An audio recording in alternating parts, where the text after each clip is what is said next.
بعض لوگ مشترکہ طور پر کاروبار کرتے ہیں، مثلا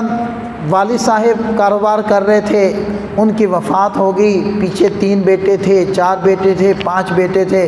وہ ان کی موجودگی میں والد کے سہارا بنے ہوئے تھے، وہ چلے گئے تو اب وہ اسی طرح اس کاروبار کو چلاتے رہتے ہیں اور ملا جلا ہی گھر کے اندر خرچہ کرتے رہتے ہیں۔ پہلی اس کے اندر غلطی تو یہ ہو گئی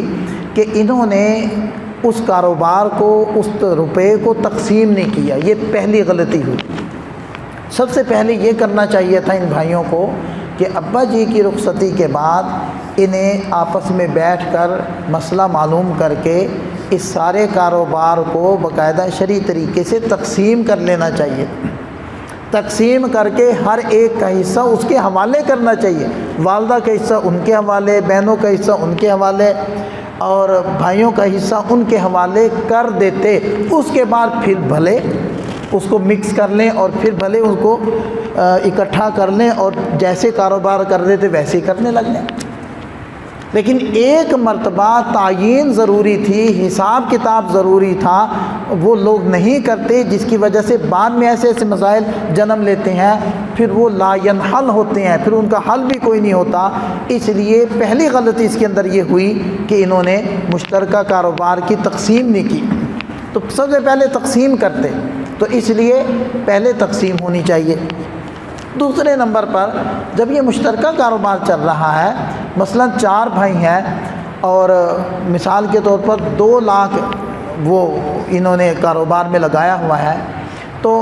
اب دیکھا جائے گا کہ ہر ایک کے حصے میں کتنے آنے ہیں۔ ظاہر بات ہے 50,000 روپے ہر ایک کے حصے میں آئیں گے، اور 50,000 روپے اتنی بڑی رقم نہیں ہے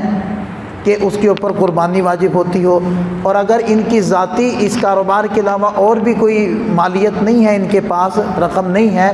تو پھر صرف 50,000 کے اوپر قربانی نہیں آتی، ان کے اوپر قربانی کسی پر بھی واجب نہیں ہوگی۔ یہ نہیں دیکھا جائے گا کہ چونکہ مشترکہ کاروبار ہے،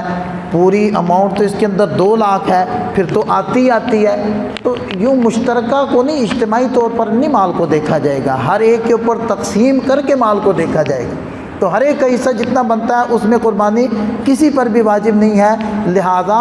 ان کے اوپر قربانی نہیں ہے۔ بعض لوگ سمجھتے ہیں جی دکان کی طرف سے، ہم اس کاروبار کی طرف سے، بھئی قربانی بندوں پر ہوتی ہے، دکانوں پر نہیں ہوتی۔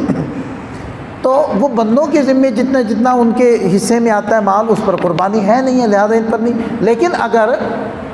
اس کو تقسیم کیا جائے، ہر ایک کا اتنا حصہ بنتا ہے کہ وہ صاحب نصاب بنے، تو پھر ان میں سے ہر ایک کے اوپر الگ الگ قربانی واجب ہوگی۔